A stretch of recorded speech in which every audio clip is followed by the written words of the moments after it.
Thank you very much for the invitation. I appreciate very much to be able to speak freely about energy. And I know that you are colleagues scientists and that you will for sure understand the background of what I'm going to say. I think that we are in a crucial time because everybody see that something is wrong in the behavior of the European Union for the time being.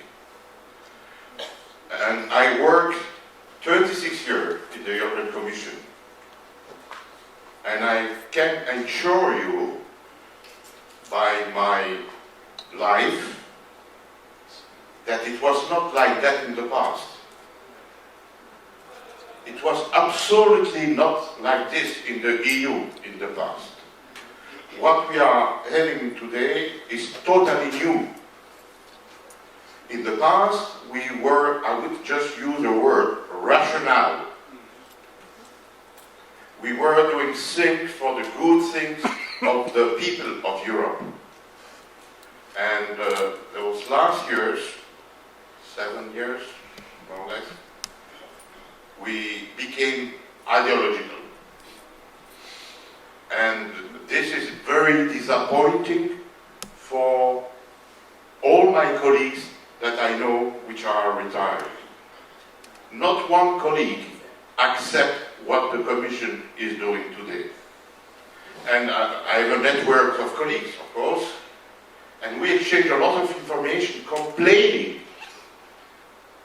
about what we have to see today in Brussels. So I would like to show you that we understand the big error ongoing, and that will not disappear because yesterday Mrs. von der Leyen has been re-elected to continue the same policy for the next 5 years. So it's not tomorrow that something will change. Maybe after, but not immediately. Of course, we have a new parliament, which is much more alert about the situation, and something might change, I believe, but not sufficiently to return to all the good things that we have done in the past. So this is for the introduction. But before going on, I would like to pay tribute to my friend Itzvan Marco. Itzvan Marco was a great organic chemistry professor in the University of Louvain in Belgium. He worked with 2 Nobel Prizes, and there is a chemical reaction with the name of his son. Unfortunately, he died with a banal operation. It was an accident of the operation. It was not a huge problem, but he died suddenly, and all the friends and colleagues we have been very disappointed. Because this man not only was bright in chemistry, but he was very bright also to say the truth about the situation on climate. It's like that I met him, because we met in meetings discussing about climate. And you see, he had also a lot of humor. It is said, I don't care if you say that it's hot, I want to go in my igloo. Because really, he was very, very committed and very convinced that the man is not influencing climate. I am still in contact with his daughter, which is suffering for having lost such a great man. Without energy, you will not be here, and I will not be here. And energy is fundamental for the life expectancy. I plot here the consumption of energy per inhabitant, and here the life expectancy. if you use a small quantity of energy, you have not a long life. Those countries are from Africa, those African countries. We are here in Europe. We use a little bit more, you see, it's a little bit more, but immediately we have a better life expectancy. If you use and waste too much energy, like in Qatar or Abu Dhabi and so on, you don't live longer, because wasting energy is not wise and it not improve the life. This is the same thing with the HDI. HDI is a benchmark of United Nations, Human Development Index. Human Development Index is measuring the quality of life. It's a benchmark, and it's not scientific, but it's an idea if you have a good life. And you see that if you don't use energy here, you have a very bad quality of life. And as soon as you increase, you improve the quality of life, and again, wasting energy is useless. What is the quality of life? Good health, education, sanitation, freedom, all the things that we like in Europe. We don't want to live like in Africa, but for that you need to use energy, of course. It's why the world has an increased constant of the demand of energy. You see, it's nearly a straight line. More people on the earth, but also more people wanting to live like you and me. Therefore, we need more energy. The only exception are accidents, crisis. 1973 oil crisis. 1979 oil crisis when Mr. Khomeini came in Iran. Subprime crisis. COVID crisis. But as soon as we leave the crisis, we start again to increase the demand. Which energy do we use? All. Because to satisfy this, you need all energy. Particularly coal. We believe here in Europe that coal is past. That's not true. Coal is still an important energy. And you see the demand is increasing. Look at the increase of oil between now and 2065. That's been multiplied by more than 2. We use more and more oil. And gas has been multiplied by 3.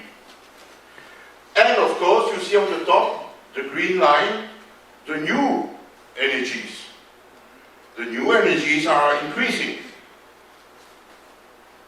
but not as much of the fossil fuel. So when you have somebody tell you, oh yes, there is more and more renewable energy, you should say, yes, true, but the rest is growing more.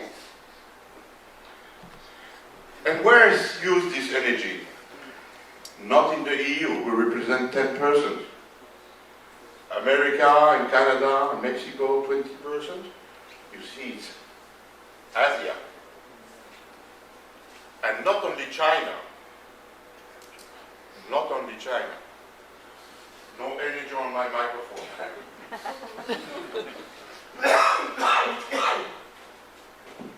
I think the energy is back. So you see, we have a problem here that we need more energy. There is no silver bullet. And even if we say we will stop to use energy, the problem of energy will remain with the other countries in Asia. So we have to find solution for the future, and we have not to believe that we will continue to live with a dream of less energy. That's just impossible. But you know, a lot of people are continuing to say that we will drop the energy consumption everywhere. It's impossible. I told you that the EU was very wise in the past. In 1955, in the Sicily city of Messina, the 6 founders of the EU met reflecting what should we do to develop the community. At that time it was not union, it was community. And they adopted a resolution, the Messina resolution, in June 1955. You can find that on internet. And you will see that they are saying that there will be no future for the community without cheap and abundant energy. Today, ladies and gentlemen, dear colleagues, we have to say, to repeat to the young generation, there will be no future without cheap and abundant energy. It is the priority of mankind, having energy in abundance. And it is why we have worked since the 50s on the policy. This was the first document of energy policy. It was in 68, saying we need to develop together policies to get energy, cheap and abundant energy. And you see that here, the price of oil was flat until the oil crisis of 1973 and the oil crisis of 1979. Because we were depending too much on Middle East. That was the mistake that we had done, believing that, okay, Middle East countries, not only Arab, also Iran, are good suppliers, there will be no problem. And so we reacted immediately. And you see a report of 1982 explaining all what we have done at that period to avoid, to stop the development of the EU. And one of the main policies that we have done was to develop oil and gas production in the North Sea. It is the Commission which has allowed the development, the technology development of the North Sea. We were financing not the big oil companies, but a small para-oil company which were working on the know-how to produce oil and gas in the North Sea. You understand when I told you that we have done a lot of good things in the past? We have been able to do that. But today it's prohibited. It's prohibited to look for oil and gas in Europe. You see the change? And we have also, at that time, developed another strategy. When I joined the EU, it was the slogan, Kokonuk, Kokonuk, Kokonuk. Ko, coal. Ko, conservation. Today we say energy saving. At that time it was conservation. And nuclear. Of course, we cannot survive without cheap electricity. That means this type of electricity, coal and nuclear. Today, those two things are taboo. I repeat, we have done a lot of good things in the past in the EU. Because we have done this policy, you see that the OPEC oil in the EU dropped a lot because we have produced oil in Europe. We should be proud that we have been able to develop onshore, offshore oil and gas technology in Europe before the American. Then in 2000, the Commissioner of Energy, Mrs. Loyola de Palacio, I had the privilege to work close to her, said we have to prepare to improve our security of supply. If we need cheap and abundant energy, we need to be sure to have enough energy. And so we developed this strategy for a good security of supply. You know, we are not a gift by the nature for the resources. We are not the Middle East. But we need to be clever how we handle all those questions. And you know, probably they say that we should not put all the eggs in the same basket. it's evident. Not all the egg in the same basket. Not all the strategy in the same basket. And so we have with three diversification strategy. First one, diversification of energy resources. We need all. And there is no taboo. The word was clearly said in this. There was a chapter here. The taboo energy, coal and nuclear. And we were saying, we do not want a taboo. We need coal. We need nuclear. 2000. October 2000. The second thing, I don't know which one it is, but that will be. The second thing is diversification of the country. You should not depend too much on one country. For example, we should not depend too much from Middle East for the oil. Or we should not depend too much from Russia for the gas. The third diversification is not depend on only one means to transport energy. That means that you should not depend on one pipeline. Because if the pipeline is cut, there is no more security of supply. And you need to diversify the type of pipeline. Or to transport gas also by boat and not only by pipeline. And it's why this is Mr. Prodi, the President of the Commission in 2000, and this is Mrs. De Palacio, which have developed the strategy. And you see that we were working on a lot of possibilities, including preparing to import gas from Baku, from Azerbaijan, through Turkey, arrive here in the Balkan countries, or even to import gas from Iraq. And this was the Minister of Iraq, Mr. Oettinger, the Commissioner for Energy, even from Iran, because we say one day Iran will not be stupid as they are, they will change and they have a lot of gas. So we need to develop diversification of tube, of routes. We were not afraid to say that we will depend on fossil fuel. And including from Russia, you see. This was my General Director, Mr. Lamoureux. And he was personally in charge of the dialogue with Russia. Here are the documents, official documents, saying that we need to have a strategy partnership with Russia. Because Russia has so much energy. 20% of the gas in the world.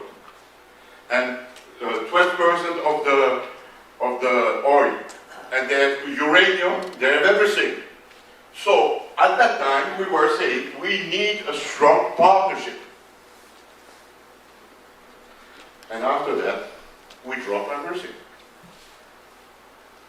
So, when I told you that we are not stupid, we were not stupid. Look, in 2014, we have published a report saying that we need to produce shale gas in Europe.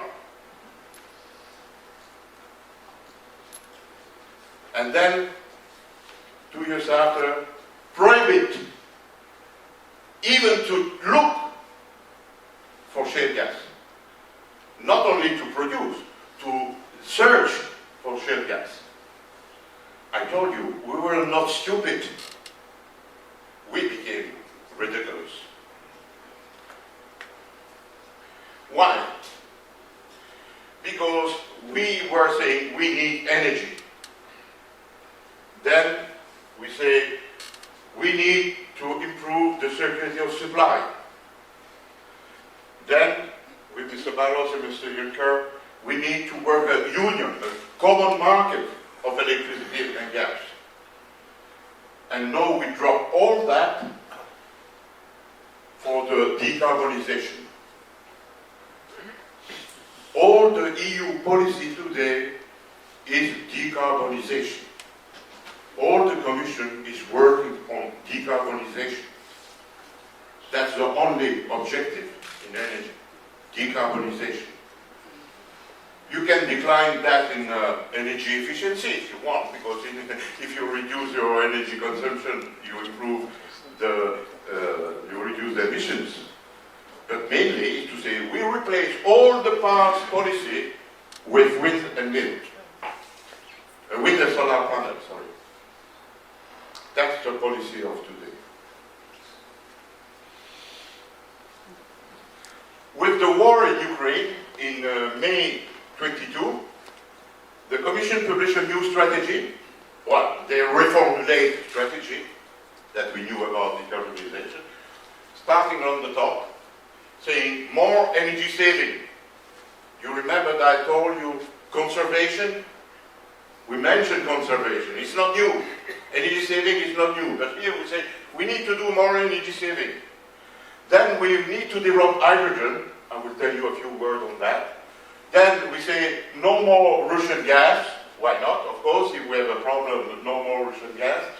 And here we should develop more renewable energies. But what is new in this? Where is the novelty? Yeah, the novelty is this one. We will import electricity and hydrogen from Ukraine. You imagine? All electricity in Ukraine is coal and nuclear.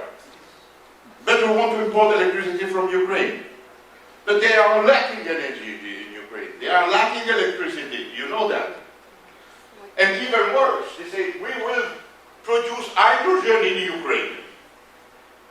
Mrs. Balbeck, the German Foreign Affairs, immediately went to Kiev when the war started, saying, we will produce hydrogen in your country. Mr. Zelensky was very furious, because he knows that it's impossible to produce hydrogen in this country. But the worst thing of that is not all those mentioned. The worst thing is no mention of nuclear energy. You imagine, you develop a strategy with no mention of nuclear energy. And yet, we have a treaty.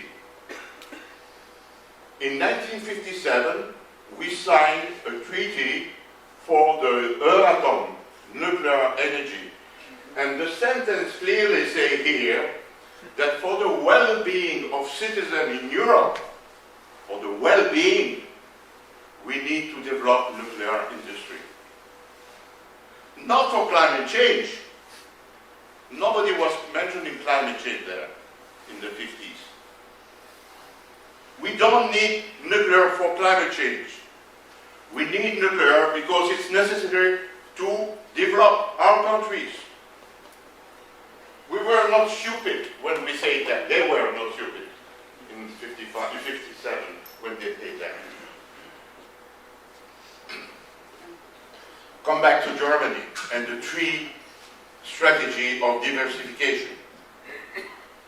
Not depend of one single energy. Germany has closed nuclear power plant. Not depend on one country. We rely so much on Russia. Not depend on one tube. We depend on the tube passing by Ukraine and by the Nord Stream. Germans have done the reverse of the strategy of the European Union in 2000. They reversed completely with their energy vendor strategy. And we pay all for that. But what was behind this idea to have more gas from Russia? What was the real meaning? Yes, of course, then they had the explosion of the Nord Stream and everything collapsed, except the price, which had just happened. What was the real reason behind that? Gas arriving in Greifswald on the Baltic Sea should go in the Middle Europe with the Opal pipeline. The strategy of Germany was to be the hub for gas for Central Europe, avoiding that gas passed by Ukraine or Belarus, saying we will deliver Russian gas directly from Germany. And you will pay, of course. But this strategy collapsed because of the war and because of the Nord Stream explosion. Wrong strategy of Germany that we pay the consequence in all Europe. To the point that immediately after the war, you see, in March, they went to Qatar to ask, please send boats of gas to Germany. But his party has refused to build one terminal of gas. Mrs. Merkel wanted to build one. She was convinced that for diversification, Germany needs one gas terminal. But the Greens have refused. Because they say, no, we prefer to rely on tubes. But then they went to Qatar to ask for gas, and the Emir of Qatar went immediately to Germany to sign a contract. And in May, Mr. Scholz went to Senegal because Senegal is becoming a gas exporter. You know, there are a lot of countries which are exporting gas today. A lot. And Senegal is a new country with a great tortue field. And so Germany was there to prepare to import gas from Senegal. A few words on renewable energy. This is the production of a plant in Sicily. There's a lot of sun in Sicily, isn't it? And you see that the production is increasing, and then on midday it's at zenith, then it reduces, then the following day the same thing. It depends on the day of the year. But if you look for the day on 12 and 13 December, during 15 hours 45, no production. I have the data 15 minutes by 50 minutes of this plant. I publish all data. All the data are available. There is nothing secret in my number. They are all number of Eurostat, the official statistic, or everything is published, you can find. For wind, it's the same thing. Also a plant in Italy, the south of Italy. And you see big fluctuation. And here, between 1 and 2 September, here in green, you see no production at all during 22 hours 45 minutes. What are you doing when there is no wind and no sun? You stop your economy? You stop to live? No. You need to rely on existing power plant. We can do that because we have existing power plant. And when there is sun or wind, we stop the existing power plant. It could be nuclear or coal or gas or hydro, and we give the priority to this. The directive on renewable give a priority to this. That means that everybody has to stop to give the priority to this. You see that we are very far from the market. There is no market here. It's just policy. What is the consequence if you have a power plant, nuclear or coal, that have to stop and start according to those things? You lose efficiency. And you lose your return of investment. Somebody has to pay that.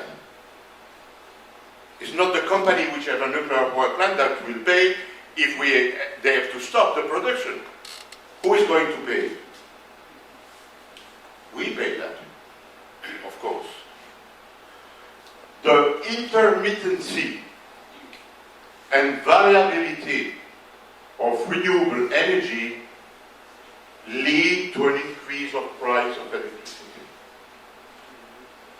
Those are the countries which have developed more intermittent energy. The champion is Denmark. and you see that they pay much more than you. All this group of countries are not enthusiastic for wind and solar. And I hope that you will remain not enthusiastic for that. Because the only consequence of that is that you will pay more your electricity. Those are facts, not words. I prepared that with official data of Eurostat. So the more you want to produce renewable energy, the more you will be inefficient. No, the more you will be inefficient. You might say, well, but this is just a case. Yeah, it's a case from Sicily. But the average for the whole EU is this. We call that the load factor. You see, for wind is 23% in average of the EU. So you see windmill turning, but indeed, on 1 year, they produce 23% of what you have paid for. And for a solar panel, it's only 11%. That means that you install photovoltaic plant, you need to install something that will be operating during 89% of the time. This is the reason why solar development is not developed in Africa. Everybody says, there is a lot of sun in Africa. Maybe it will not be 11% in Africa. Maybe 15, 20, not even, because there are other reasons. If you want, we can explain that after. That means that if African people spend a lot of money for a solar power plant, they need to spend so much money for another plant. They need two investments, and they have no money for one. So solar panel will never develop in Africa as an industry. It's good that NGO put some panels in small village, in school and so on, small village. Why not? But the large population in Africa are living in big cities because they are poor in the countryside and they hope to become rich in the city. So the big cities are the Kinshasa, Kairos and so on, all big agglomeration. You cannot put a solar panel there because they are living in buildings. So there will be no future photovoltaic in Africa. People who are telling you the reverse, they don't know what it is. The other problem is that we confuse primary energy is what the industry uses. Coal, nuclear, wind, hydro, gas, oil. And their renewable energy represent 17%. This is wind and this is solar. 17% of the primary energy. But what you and me are using is not oil or coal or nuclear. We use electricity. We use fuel for the cars and heat to heat the house and so on. Three final energy. Heating, electricity and fuel for transportation. If you transform that, because of the inefficiency in transforming primary into final energy, you end up with 3%. Renewable energy in Europe is 3%. And they want to reach 100%.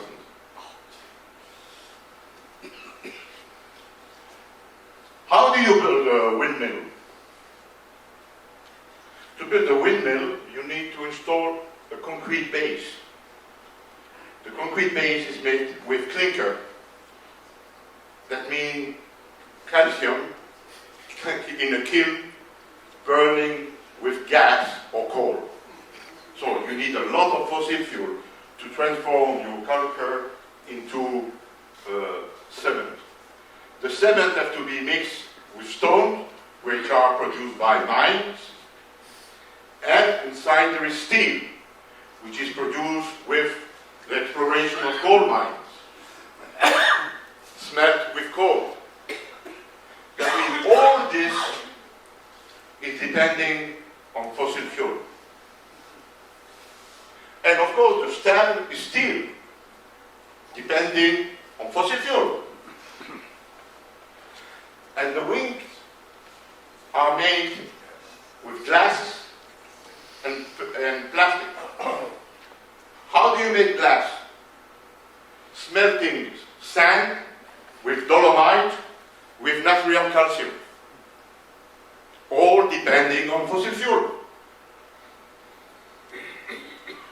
The more you want to install this type of machine, the more you will need fossil fuel. It's why the Wall Street Journal had a nice title. You want to have wind? Okay, open mines. The problem is that we have closed the mines in Europe, and we have lost the technology of the mines in Europe. It's why we depend so much of China. So our strategy to abandon fossil fuel for the decarbonization is pushing something which is a request in fossil fuel and that we buy in China.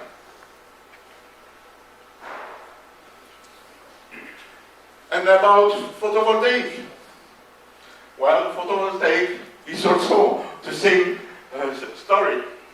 You have a frame in metal, a glass, which is produced, as I said, with smelting sand, with gas. Then you have a sheet of EVA. We'll see what it is. EVA is ethylene vinyl acetate, a chemical product that reduced with oil. And the cells are made in silicon. You know that? Silicon is produced by smelting silice with what? With coal. All the panel production depend on fossil fuel. And you install that and you believe that you are decarbonizing. It's a joke. I wonder what there is really behind this. Who is there to make this stupid decision, like puppets? Wind energy, solar energy depend on fossil fuel, mainly from China. It's why, in the world, fossil fuels are growing. The last 10 years, the demand of energy has increased. As I said at the beginning, the demand is always increasing. The increase of the energy over 10 years has been fulfilled in OECD countries, Hungary and the rest of the EU and America, by reducing the coal and increasing gas and wind. If the story stopped there, you say, wow, we will be the champion. But the story do not stop there. Look at the rest of the world. The rest of the world increased the demand of oil, the demand of gas, the demand of coal, and the demand of wind and renewable. In the rest of the world, the increase of the demand has been fulfilled by 80% with fossil fuel. That means that the gap that you have seen at the beginning with the small green line on the top, you've seen that the green line is small compared to the rest. This difference is growing. The world depends much more, grow more on fossil fuel than on renewable energy. So the decarbonization of the world is just a joke. And Mrs. von der Leyen was convinced that yes, we do not need fossil fuel. And not only we do not need fossil fuel, she even said that we need to stop growth. The strategy of the EU and a big part of the Parliament is to say we don't need to grow, we should reduce to save the planet. And here she was saying that we do not need gas, fossil fuel, and when she complimented Mr. Trump, she said, please send us more fossil fuel. I don't know if it is why she had done that. That's why I repeat, renewable energy represents only 3% of the total demand of energy in the EU. And in the world it's the same. It's also 3%. Because they depend much more on coal.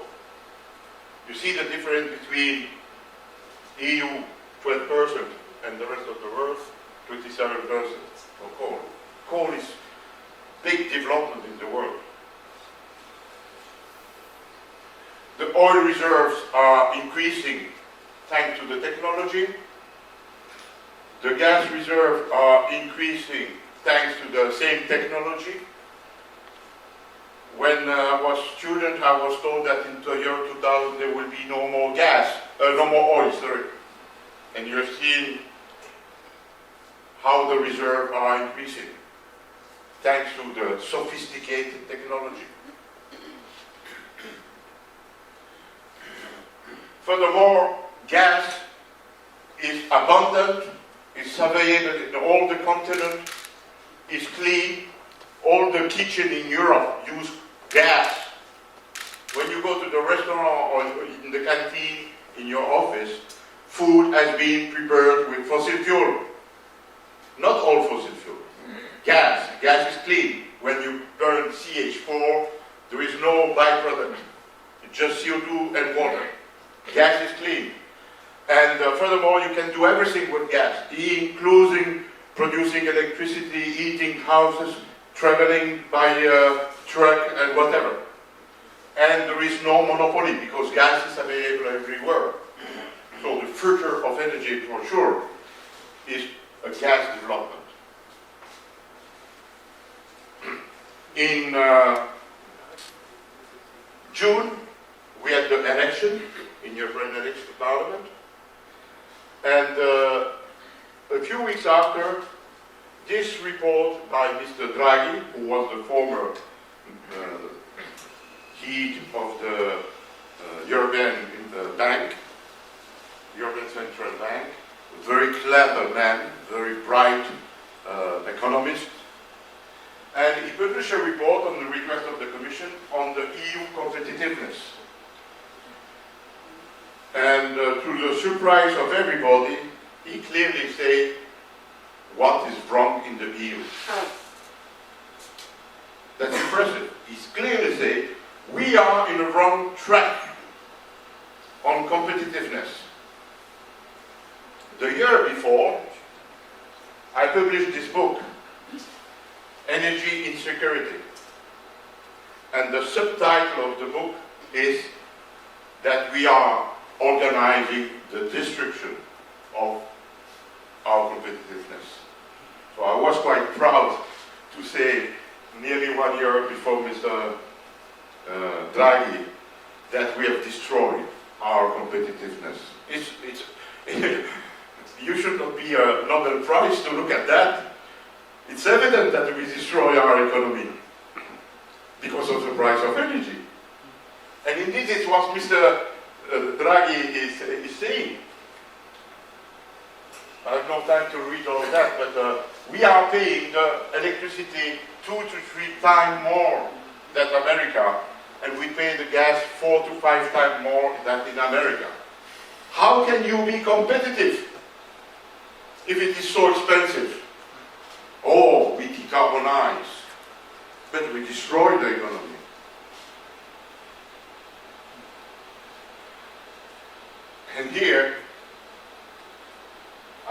that I'm correct. It is the sentence on the danger of the EU. After the Second World War, after the fall of the wall between East and West Germany, it is the first time that we are in such a danger. We are in a danger, really, because of the decarbonization. And clearly say, you can read that calmly if you want on the website, clearly say that it's time to stop and reflect. Do we want to continue to lose our freedom? Do we want to lose our well-being? Or do we want to stop decarbonization? All the three, he said. When he said to lose freedom, yesterday, or 2 days ago, Mr. Kerry from the American in charge of climate change, say that it's time to impose people to decarbonize. It's time to impose people to decarbonize. An example to imposition. Somebody in France is insisting on that. During your life, you should be allowed to take the plane 4 times because you need to decarbonize.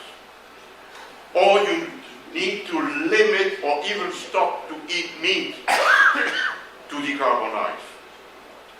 And so Mr. Draghi clearly said that we should reflect if we want to limit our freedom, our well-being, good health, holiday, hospitals, all the well-being that we have, or we continue to decarbonize.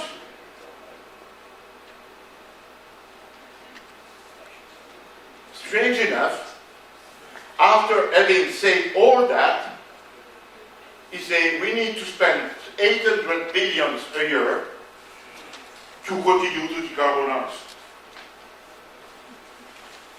He made a good analysis. He said that we are in danger, and then he said we will spend more money to decarbonize. Total nonsense. I published a 12-page on this report. It's available. You can find it in Hungary, in Gary. Thank you for translating a lot of. Yes, this I said already, but I want to save time. I need to advance. What is the consequence of decarbonization? That we are reducing our CO2 emissions. We have reduced by 25% in the EU since the adoption of the Convention of the United Nations.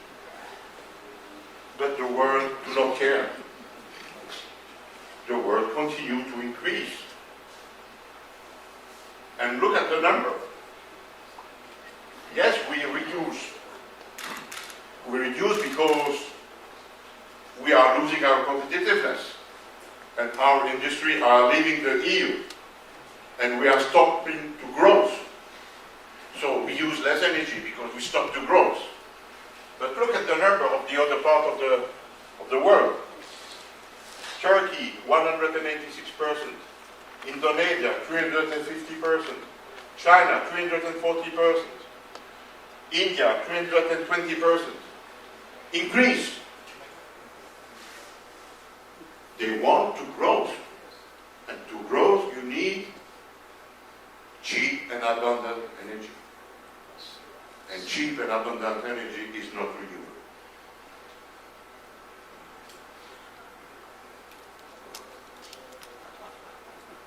And it will be worse when Mr. Trump will continue to push for drilling more and more to produce more gas.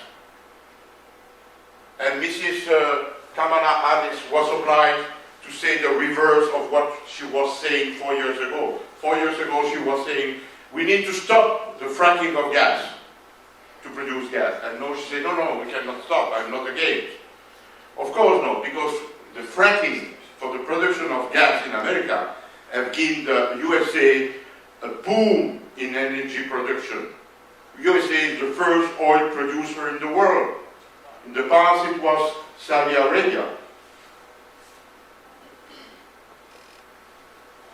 Look at the gas production in America. A jump from 2008. And the oil, this was what people were saying, the peak oil. You know the theory of the peak oil? We reach a peak and then we will disappear. And then we start again, thanks to the technology of shale oil and shale gas. This is not due to politics. This is not due to Mr. Obama. Mr. Obama became president in 2009. The start was just a little bit before 2008, thanks to this man, George Mitchell, a Greek living in Texas. Well, the son of somebody which had immigrated in Texas. And he spent millions to develop the technology. And with the help of those two men, Steinberg and Wright, they developed the technology of fracking. It's very sophisticated knowledge which allowed USA to become the leader in oil and gas, which has changed completely the geopolitics, including in the Middle East, thanks to technology. It is not fundamental science, but it's science. To the point that Qatar Energy is investing $10 billion in Texas. I repeat, because it's incredible. Qatar Energy is investing $10 billion in Texas to export more gas and to become the leader of gas export from USA. This is good for USA, this is good for Qatar, and this is good for all the people of the planet. The only inconvenience is CO2 increase. But they don't care about CO2. All those people invested in those projects, they don't care about CO2. Not at all. Look at the jump of the export. 2 minutes, and I need to finish in 2 minutes. Look at the export of the gas in America. Where is going this gas? 40% in Europe. We prohibit to know if we have gas in Europe, shale gas, but we import shale gas from USA. And the first country to have been opposed to that was France with Mr. Hollande, because to be president he needs the support of the Greens, so he banned the prospection for gas. But France is the first importer of gas from USA.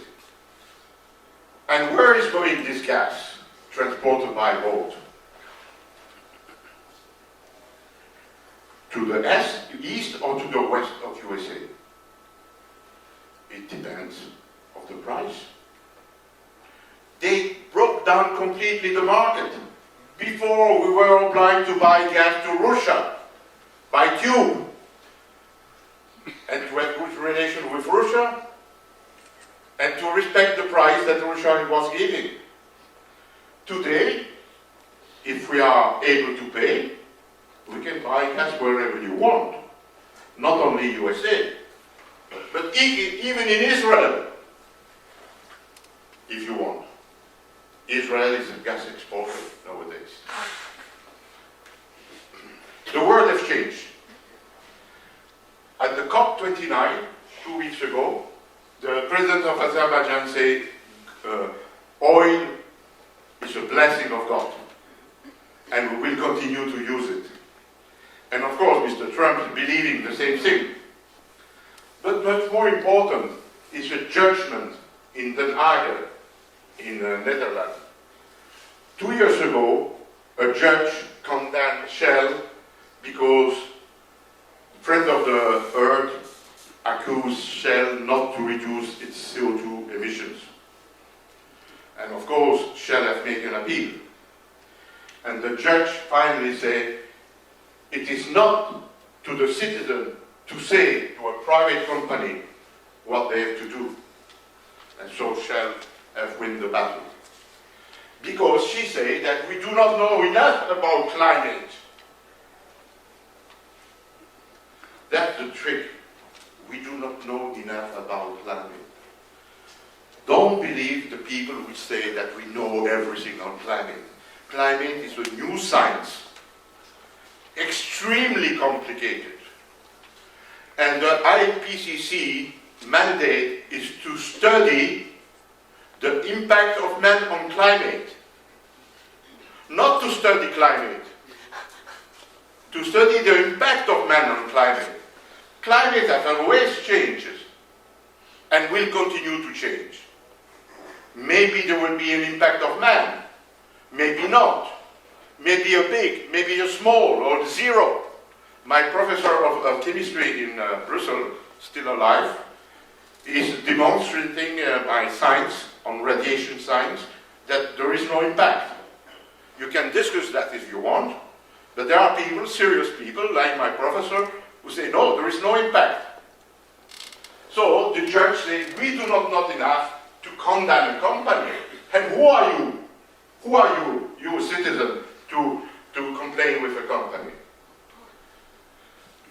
Yes, just to tell you that in the same time you see the increase of the demand of coal in the world, the demand of coal in China, all the things that we buy from China are produced thanks to the increase of the demand of coal in China. They don't care about climate change. And Mr. Narendra Modi, last April, said a remarkable threat. We have produced 1 billion tons of coal. And this is good for our strategy, Atmanirbharta, which means to become the leader. Thanks to coal, India will become a leader. In my book, I published this graph. You see in green the demand, the emission of EU decreasing. And so if we continue, in 2050 we'll reach zero. And this is the increase of India. And we are nearly at the same point today. India is as much as the EU.